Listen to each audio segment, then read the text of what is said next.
بسم الله الرحمن الرحيم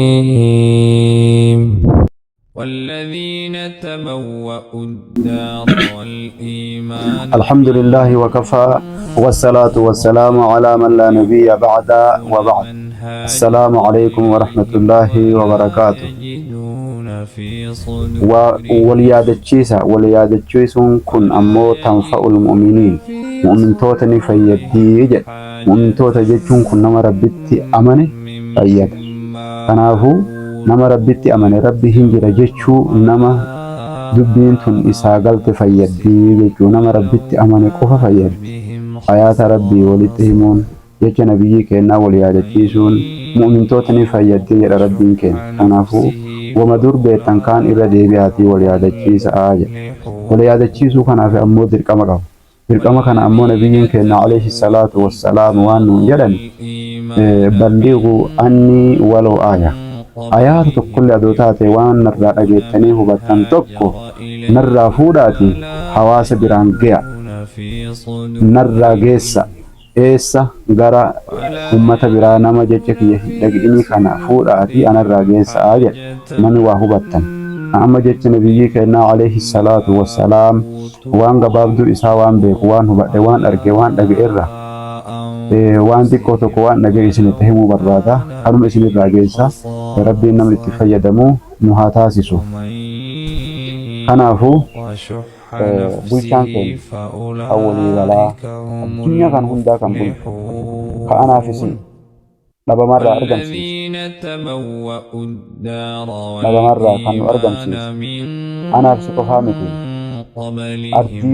بلو هغانا جيتو سنة كان أرقم سيس أني بلو قدتو هغانا جيتو سنة كان أرقم سيس أدو في دي أنو لافسي halkani guyyaa nu uume halkan keessa kan nuti hara galfannu boqannu kan nu taasisu guyyaa ammoo aduu nu baasee hirriba nurraa fuudhee akka nuti carraaqannee olii gadi fiinnee jiruuf jireenya keenya fooyyeffannu kan nu taasisu ka ammoo aqilii nuu kennee akka nuti itti yaadnu nu taasisu rabbi hin jiramu hin jiru jennee yaadname dhiira hin jira jennee itti olii galla rabbiin keenya subhaanahu wa ta'ala hin jiraata haga bara baraa jiraata rabbiin keenya hin dhalchu hin dhalatu haga bara baraa jira uumamaan duraa jira ammallee ganaa jiraata rabbiin keenya ni jira jechuudha erga jiraate ammoo rabbii keenya kana akkamii bira dhaqamne akkamitti rabbii keenya kan waan haga kana gaanu uumama bal'aa guddaa hari'aa kana gahu nu uume nu argamsiise kana akkamii rabbii keenya kana bira geenne jedhee yaa obboleeyyan keenya kanaaf deebii gaafii kana ammoo rabbuma deebii nu deebisee jechuudha fedha kennaan akka fi barbaanne waan akkanaa dalagee waan akkanaa dalagee akkana godhee akkas godhee isa bira dhaqqaba jennee ofii kennaa murteeffannee hojii gallee isa bira gahuu hin dandeenye maaliif nutu jalqaba waa hin beekne fakkeenyaaf nuti gaafa dachiin kun uumamtu eessa jirraa of hin beekne gaafa haadha abbaan keenya hin jirre eessa akka turreef hin beekne gaafa haadha abbaan keenya jirtu iyyuu eessa akka jirtu hin beekne erga haadha abbaan keenya argamanii isaa wal fuudhanii nuti garaa haadha keenyaa keessatti kalaqamne gaafa garaa san keessa jirru if hin beekne gaafa ammoo dhalannellee guyyaa dhalnu isallee if hin beekne gaafa ji'a lamaallee if hin beekne gaafa ji'a sadiillee if hin beekne dhawaata keessa deemaa dhufne gaafa waggaa lamaa gaafa waggaa sadii gaafa waggaa afurii gaafa waggaa shaniitiin booda waanuu ifaa deemanii jechuu of beekaa dhufne jechuudha kanaafuu rabbiin keenya dhawaatan akkasitti if nu barsiise nama guddaa nu godhee ajirii nutti kenne akka nuti waa hunda xiinxallinu rabbiin nu godhee alhamdulillahi rabbil aalamiin galanni kan rabbii guddaa aalama hundaati kanaafuu isaasantu akkaataa nuti isa bira geennuun nutti hime malee nuti ofii keenya kaanee karaa kana rabbii kiyya bira dhaqqaba jennee ifumaa keenya bocannee ifumaa keenya karoora baafannee waa godhachuu hin dandeenyu jechuudha fakkeenya tokko yoo kakaafnu taate rabbii kiyya bira gahuudhaaf aduu gudditti ati argite tana ta'amma ifa namaa goote tana gabbaree yeroo isiin bariitu isiidhaa sujuudee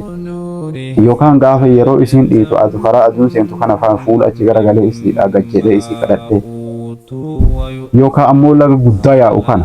laga guddaa shooqisiisee gadi yaa'u bishaan gaduma yaa'u kana humna guddaa qabaa bishaan kana kadhadhaa jettee yookiin gaara guddaa dhaabatu kana gaari kun waan guddaadha waan tibbiidha waan achuma dhaabataati yeroo argan nama sodaachisa waa yeroo gubbaa bayan nama sodaachisu tokko achi gubbaa dhaabadhe gaara kana kadhadhe yookiin horii deemu kana horii lukaan deemu waan akka loonii waan akka gaalaa waan akka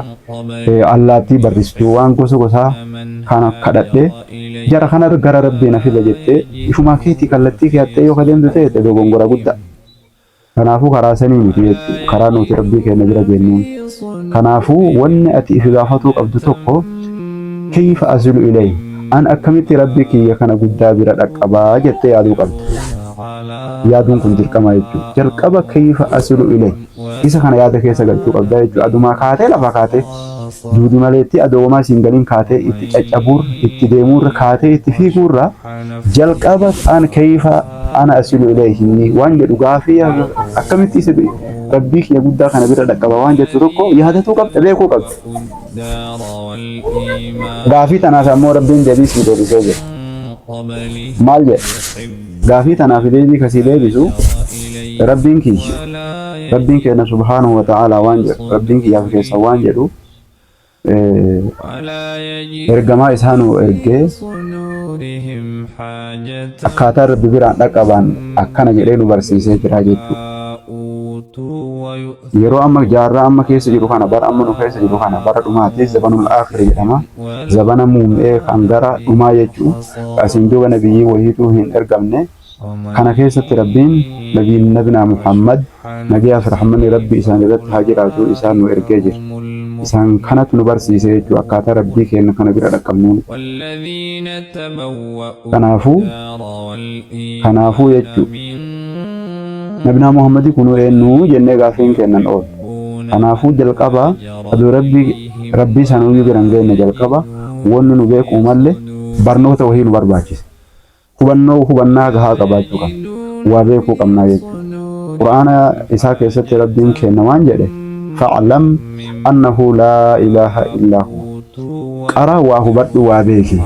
Yoo waa beekte yoo waa hubatte tokko rabbi malee rabbiin biraa akka hin jirre gaafa ati wabaratte dubbiin sii galti jalqaba ati waa beeki waa hubadhu jedha rabbiin kenna subhaanahu wa ta'ala. Kanaafuu gama rabbii achi dhihuun dura aduu achi hin geenne dura nabinaa Muhammadii dhimma nabinaa Muhammadii beekuu qabna nabiyaa fi rahman isaa jiraatu beekuu qabna sirrii barachuu qabna sirriitti hubachuu qabna jechuudha. Isaan eenyu akka ta'an maal akka ta'an yoo beekne qofa barnoota isaan nu barsiisan fudhan adoo maalummaa isaan beekin adoo hubannaa isaan hin galin waa inni nu barsiise fudhachuu hin dandeenyu jechuudha. Kanaafuu rabbiin keenya jalqabumaayyuu gaafa nabinaa Muhammad ajaju waan jedhuuni itti himu ummata keeti kana maal jettee itti himta seeta qul jedhiini qul innamaa ana basharun mislukum yuuhaa ilayya annamaa ilaahukum ilaahu waahid jedhii barsiisii jedha rabbiin keenya subhaanahu wa ta'ala. Ummata kana waan jettuuni an innamaa ana basharun mislukum annama akka keessaniiti annama akka keessanii jedhii qara ifi barsiisi jedhiin maaliif uf barsiisummaan kun dhufu an maqaan keenya nabinaa Muhammad nama akka keessaniiti nama akka keessanii kana keessa maaliif naminuu duruu ima jira maaliif addatti beekumtiin tun yookaan wal barnooti kun maaliif dhufe yoo kajinnu taate deebii rabbiin keenya nu deebisee jira ka'annamaa yulakkisu lana alwahya kullaha rabbiin keenya subhaanahu wa ta'ala ayaata gabaabduu tana keessatti maal akka ta'e wahayyiin maal akka taate nu baase jechuudha. Nu cuunfaa waliigala wahayyii maan jedhe wahayyii rabbiitu wahayyii anatti godhuu deema innama wahayyiidhaan rabbii wahayyii anatti buuse wahayyii jechuun kun ergaa isaa anatti buuse an isinitti himuuf deema. Wahayyii tana keessa maaltu jira wahayyiin tu wanni isin qabattee gadi dhufte kaayoon isii wama tokko qofa jechuudha. Tokkoffaan sun maal wanni isin qabattee gadi dhufte kaayoon isin dhufteef wahayyiin tun qul innamaa ana basharun mislukum yuuhaa ilayya annamaa ilaahukum ilaahu waahid wahayyii wanni isin godhamteefu bar annamaa ilaahukum ilaahun waahid rabbii tokkocha malee rabbiin biraa akka hin jirre أك أن اسم برسي يوسف أك أن اسم برسي يوسف ربي أنا إرجع جدي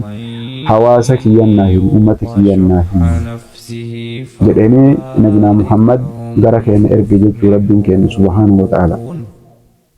هنافو أنما إلهكم إله واحد ربي كيسن كاسم جبرتن خبرامي غلانامي غارامي نمامت دغامي حابوتامي نماك كيا كيسنيمي إرجامامي نبيوتامي ملائكامي جنيمي ون اسم جبرتن توك هندي ساك ولغالات إلهكم واحد ربي كيسن توك كوچ قباتي جدي برسيس جدي ربينا إرجع جدا jadi ittihimi jedheeti kallattii kaayee fi nabinaa Muhammad erga jechuudha. Gaafan rabbiin keenya nabinaa Muhammad erguyyuu isuma mataa isaatiifuyyuu kallattii kaayaaf. Ifumaa keetii waan barbaadde deemi hojjadhu hin jenneeni kallattii kaayee fi deemi ummata san gorsi.